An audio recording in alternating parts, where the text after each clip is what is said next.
আসসালামু আলাইকুম, স্যার আপনার সবাই ভালো আছেন। আজকে আমি নিয়ে আসছি আলীর হায়দারি হাক মন্ত্র। এটা হাক হায়দারি মন্ত্র। এই মন্ত্রটা আপনারা মুখস্থ করে রাখবেন, অনেক কাজে লাগবে। হাক হায়দারি মন্ত্র কখনো বিফলে যায় না, এগুলো মন্ত্র। তো এই মন্ত্রগুলো আপনাদের মাঝে আমি দিতেছি। এগুলো হচ্ছে দুষ্ট দেও দানব জিনপুরীকে আপনারা তাড়াইতে পারবেন, মারতে পারবেন। মানে দুইটা কাজই এই হায়দারি হাকের মাধ্যমে আপনারা করতে পারবেন।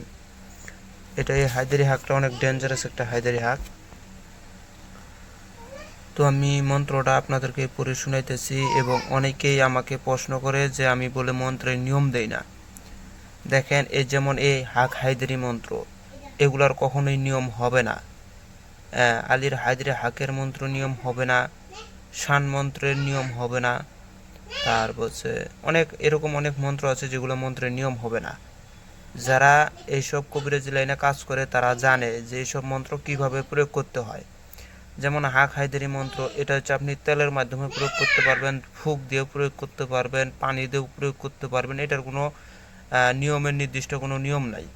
শান মন্ত্র যেমন তেলের উপরেও করা যায়, কলার উপরেও মন্ত্রপুত কইরা ওই কলাটাকে কাটলেও বানকুক জ্ঞান কাটা হয়ে যায়। এরকম বহুত নিয়ম কারণ আপনার মানে আছে যেভাবে এগুলা কাজ করে। এখন আপনি যদি বলেন যে ভাই আমি নিয়ম দিনে না ভাই, এগুলো মন্ত্রের নিয়ম হবে না। আপনি যদি কবিরাজি লাইনে হয়ে থাকেন তাহলে অবশ্যই আপনাকে জানার দরকার যে এগুলো নিয়ম হবে না। এগুলো নিয়ম হচ্ছে একটাই, যে হাক হায়দারি মন্ত্র প্রয়োগ করতে গেলে, দেব দেবতা খেতাইতে গেলে হয় আপনাকে হচ্ছে মন্ত্র পড়ে তার শরীরে ফুঁক মারতে হবে, অথবা তার কানে ফুঁক মারতে হবে, অথবা সরিষার তেলের মধ্যে দম করে তার শরীরে ছিটা দিতে হবে। এরকমই নিয়ম এগুলো নির্দিষ্ট কোনো নিয়ম নেই। তো আমি মন্ত্রটা একবার পড়ে শুনাইতেছি, আপনারা শুনবেন, শুনলে পরে বুঝতে পারবেন। বিসমিল্লাহির রহমানির রহিম। বিসমিল্লাহ বলিয়া আলীর হায়দারি হাক করিলাম স্মরণ, আল্লাহ রাসূলের নাম লইয়া হায়দারি হাক করিলাম চালান। সপ্তম আকাশে যাইয়া আলীর হায়দারি হাক সারে আল্লাহর আরশ তখন থরথরাইয়া কাঁপে। আল্লাহ বলে, ওহে আলী হও মেহেরমান, মারিয়া পাতালের হও মেহেরমান, পাতালের যত দুষ্ট দেও দানব জিনপুরি মারিয়া করো খান খান। আল্লাহর হুকুম পাইয়া আলী পাতালে চলিল, পাতালে যাইয়া আলী হায়দারি হাক সারিল। পাতালের দুষ্ট দেও দানব তরাসে পালাইল। আলী আলী আলী আলী বলিয়া অমুকের দেহে মারলাম ফু, অমুকের দেহের দোষী ছুটিয়া পালায়। ইয়া আলী ইয়া আলী ইয়া হু। এই যে এখানে যে আপনারা বুঝতেই পারলেন যে এটা ফুকের কথা বলতেছে, মানে তার দেহে ফুক মারলেন। চাইলে আপনারা তেলের মাধ্যমে আবার করতে পারবেন, কোনো নাই যে কাজ হবে না, কাজ হবে, 100% কাজ হবে।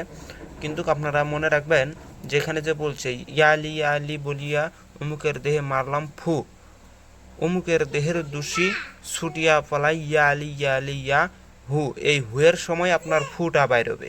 যেমন হুফ, এই যে ফুটা দেখেন আমার এগুলো দিয়ে পরীক্ষা করে দেখা যায় যে ইয়া হুফ, এই যে দেখছেন এই যে চটকে মুটকে সব গেছে গা, এই ফুটাই হচ্ছে তার রোগীর শরীরে মারবেন, তাহলে কার্যকারী, নাহলে কিন্তু এগুলা কার্যকারিতা পাবে না। তো যাই হোক, এই ছিল মন্ত্রটা। আমি আবারও মন্ত্রটা পড়ে শুনাইতেছি। বিসমিল্লাহ বলিয়া আলীর হায়দারি হাক করিলাম স্মরণ, আল্লাহ রাসূলের নাম লইয়া হায়দারি হাক করিলাম চালাম। সপ্তম আকাশে যাইয়া আলীর হায়দারি হাকে সারে আল্লাহর আরশ তখন থরথরাইয়া কাঁপে। আল্লাহ বলে, ওহে আলী হও মেহেরবান, পাতালের যত দুষ্ট দেও দানব জিনপুরি মারিয়া করো খান খান। আল্লাহর হুকুম পাইয়া আলী পাতালে চলিল, পাতালে যাইয়া আলী হায়দারি হাক সারিল। পাতালের দুষ্ট দেও দানব তরাসে পালাইল। আলী আলী বলিয়া অমুকের দেহে মারলাম ফু, অমুকের দেহের দোষী ছুটিয়া পালাই। ইয়া আলী ইয়া হু। এই ছিল মন্ত্রটা। আপনারা এখানে স্ক্রিনশট দিয়ে নেন, তারপর এখানে স্ক্রিনশট দিয়ে নেন। তো ভিডিওটা ভালো লাগলে অবশ্যই লাইক কমেন্ট শেয়ার করে পাশে থাকবেন। অবশ্যই আমার জন্য আমি দোয়া কামনা করতেছি, অবশ্যই আমার জন্য দোয়া করবেন। তো সবাই ভালো থাকবেন, খোদা হাফেজ, আসসালামু আলাইকুম।